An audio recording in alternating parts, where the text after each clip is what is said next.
Channel हमारे channel में आपका स्वागत है। मेरा नाम तन्वी है। जब मैं अपने अतीत को याद करती हूँ तो जिंदगी की किताब खोलते ही सबसे पहले वही दिन आते हैं जब हम एक छोटे से घर के छोटे से आंगन में रहते थे। वह घर छोटा था, जरूरतें बहुत थी, मगर प्यार की कोई कमी नहीं थी। हमारे घर में मेरी माँ, मेरे दो भाई और मैं रहते थे। हम सब एक दूसरे के चारों ओर घूमते थे, जैसे कोई टूटता तारा अपनी रोशनी को अपने चारों ओर समेट रखता था। दोनों भाई दिन भर मेहनत करते, कभी दिहाड़ी पर, कभी किसी दुकान पर खड़े होकर काम करते, पर उनकी मेहनत का असली सितारा मैं ही थी। मेरी हर छोटी बड़ी इच्छा को वो अपनी जिंदगी के मकसद बना लेते थे। घर में मैं ही अकेली बहन थी, शायद इसलिए उनका सारा प्यार मुझ पर ही यूं बरसता था जैसे बारिश के बाद चलने वाली ठंडी हवा। उनके कपड़ों में हमेशा पसीने की गंध आती थी, मगर मेरी नज़रों में वो गंध नहीं, मेहनत की खुशबू थी।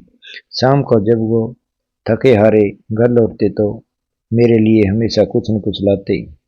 कभी चिप्स का पैकेट, कभी छोटी चूड़ियाँ, कभी रंग बिरंगी कापियाँ। मैं हंस कर कहती, इतनी मेहनत के बाद भी आप लोग ये सब मेरे लिए लाते हैं।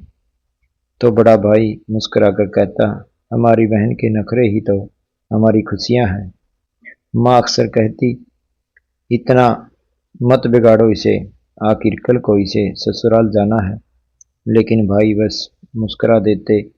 छोटा भाई तो हमेशा कहता, माँ हमारी बहन पढ़ लिख कर अफसर बनेगी, तब सब हमें इज्जत से याद करेंगे। पढ़ाई को लेकर मेरे अंदर के एक जुनून था। मैं सोचती कि अगर मैं पढ़ लूँ तो अपने और अपने परिवार का भाग्य बदल सकती हूँ। जब 10वीं का रिजल्ट आया तो मैं पास हुई। मेरी आंखों में आंसू थे, खुशी के आंसू। आज भी याद है वो पल जब मैंने रिजल्ट कार्ड भाई को दिया था। वो मुझे बार बार गले लगा रहे थे। हमारी मेहनत रंग लाई, हमारी बहन ने हमें गर्व लाने का मौका दिया। तभी मैंने कहा, अब मैं कॉलेज में दाखिला लेना चाहती हूँ। ये कहते हुए मेरा दिल जोर जोर से धड़क रहा था, क्योंकि मैं जानती थी कि हमारे घर की हालत कॉलेज के खर्च उठाने जैसी नहीं है। मगर ये मेरा सपना, और जब ये बात मेरे मुंह से निकलती तो जैसे वो सपना मेरे भाइयों की आंखों में हकीकत बन जाता। बड़ा भाई कुछ देर चुप रहा, उसके चेहरे पर गहरी सोच थी। फिर बोला, कॉलेज जाना तो चाहती है, लेकिन फीस कहाँ से देगी? तभी छोटा भाई बोला, भैया अगर हम दोनों दिन भर रात मेहनत करें तो क्यों नहीं दे पाएंगे? तानवी हमारी बहन है, अपनी खुशियों से समझौता कर लेंगे, लेकिन उसके सपनों से नहीं।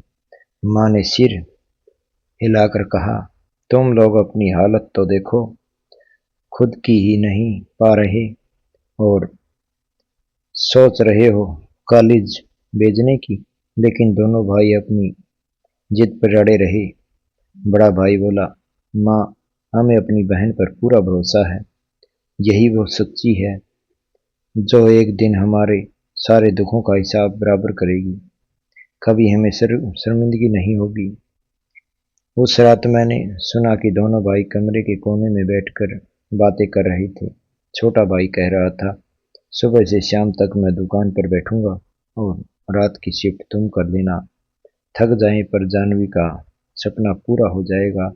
बड़ा भाई थकी आवाज में बोला, हाँ, ये सोचकर ही दिल हल्का हो जाता है कि हमारी मेहनत बेकार नहीं जाएगी। मैं दरवाजे के पीछे खड़ा सब सुन रही थी और मेरी आंखों से आंसू रुक नहीं रहे थे। दिल में एक ही ख्याल था, ये दोनों मेरी खुशी के लिए अपनी जिंदगी दांव पर लगा रहे हैं। तभी दिल से आवाज आई, यही तो सच्चा प्यार है। कुछ दिनों बाद मेरे हाथ में कॉलेज का एडमिशन फार्म और सर्टिफिकेट था। उस वक्त ऐसा लग रहा था जैसे मैं जमीन पर नहीं हवा में चल रही हूँ। वो फार्म उन पैसों से भरा गया था जो मेरे भाइयों के पसीना बहाकर जुटाए थे। जब मैंने साइन किया तो उनके पसीने ऐसे चमक उठे जैसे उन्हें कोई बड़ी जीत हासिल कर ली हो। जिस दिन मैं पहली बार कॉलेज जाने के लिए तैयार हुई, माँ की आंखों में चिंता और भाइयों की आंखों में गर्व था। छोटा भाई हंसते हुए बोला, देखना, एक दिन लोग कहेंगे कि यही लड़की है जिसने अपने भाइयों की जिंदगी बदल दी। बड़ा भाई मेरा दुपट्टा ठीक करते हुए बोला, याद रखना तन्वी, तेरे कंधों पर सिर्फ तेरा ही नहीं, हमारा भी बोझ है। कभी हमें शर्मिंदा मत करना। मैंने दृढ़ स्वर से कहा, भैया वादा करती हूँ आपका सिर कभी झुकने नहीं दूंगी। लेकिन न जाने क्यों मेरे मन के किसी कोने में एक अजीब सी बेचैनी थी, जैसे आने वाला समय मुझे किसी कठिन परीक्षा के लिए तैयार कर रहा था।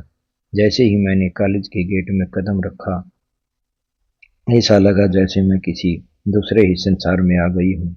यह दुनिया मेरे लिए छोटे से मोहल्ले की तंग गलियों और मिट्टी से सनी दीवारों वाले घरों से बिल्कुल अलग थी।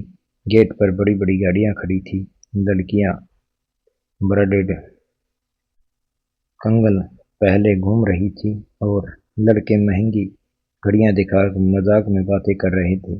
जब मैं अपने सादे कपड़ों में उनके बीच खड़ी हुई तो एक पल के लिए मेरा दिल बैठ गया।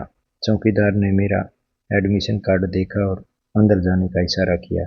जैसे ही मैं लाइन में खड़ी पहुंची, कुछ लड़कियां मुझे देखकर आपस में फुसफुसाने लगी। उनके होठों पर अजीब सी मुस्कान थी। मैंने नजरें झुका ली और धीरे धीरे क्लास की ओर बढ़ गई। पहला दिन वैसे ही मुश्किल होता है, पर मेरे लिए वो भी कठिन साबित हुआ। जैसे ही मैं क्लास में दाखिल हुई, सबकी निगाहें मेरी ओर मुड़ रही थी।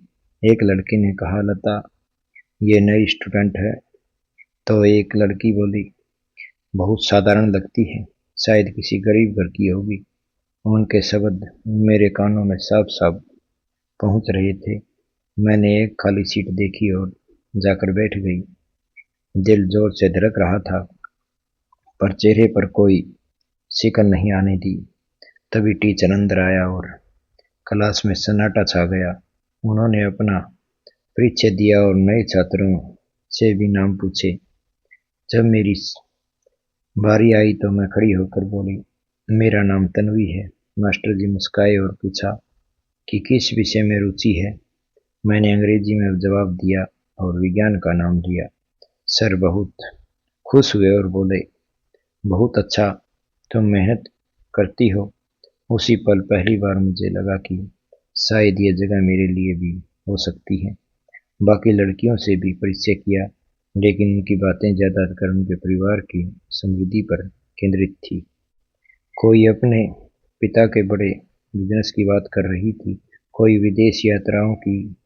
मैं सब सुनती रही चुपचाप। पहली लेक्चर शुरू हुआ तो मैंने अपनी कॉपी खोली और ध्यान से नोट बनाने लगी। लेक्चर के बीच सर ने एक सवाल पूछा, यह दृष्टिकोण का असली कारण क्या है। पूरा क्लास चुप रहा, किसी के पास जवाब नहीं था। मैंने धीरे से हाथ उठाया।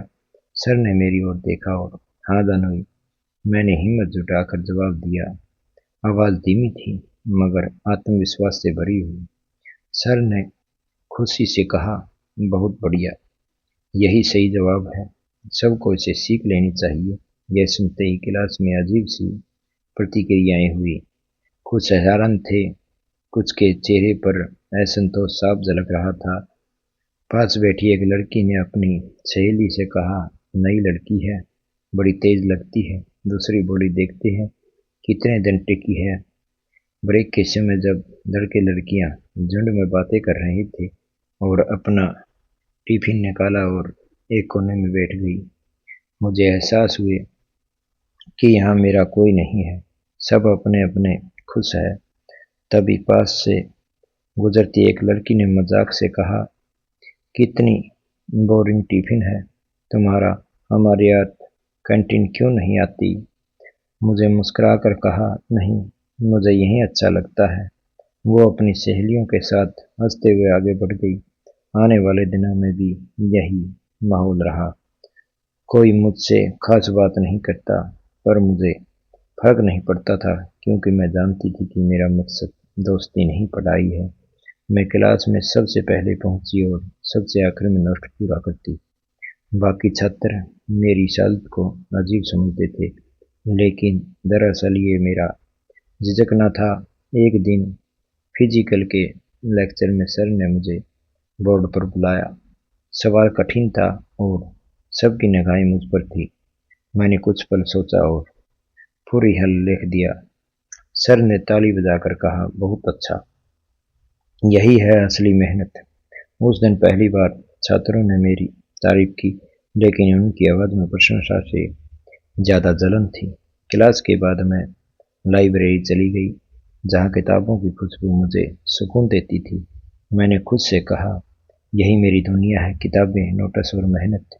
मैंने तय किया कि दूसरों की परवाह किए बिना अपनी पढ़ाई जारी रखूंगी। कुछ दिन बाद अंग्रेजी प्रोफेसर ने निबंध लिखने को कहा। सबने लिखा और जब उन्होंने मेरा निबंध पढ़ा तो ठहर कर बोले, ये बहुत अलग है। सबको तन्वी जैसी एकाग्रता रखनी चाहिए। वो पल के लिए गर्व का था, मगर दिल में एक डर भी था, क्या बाकी लोग ये तारीफ बर्दाश्त कर पाएंगे। क्लास खत्म होने के बाद जब मैं अपना बैग समेट रही थी, तब पीछे से आवाज आई, तुम अपनी चुप क्यों रहती हो, हमसे बात क्यों नहीं करती। मैंने पलट कर देखा। वो एक ऐसी लड़की थी जो बाकियों से अलग लग रही थी। यह कहानी कैसी लगी कमेंट में जय श्री राम लिखें।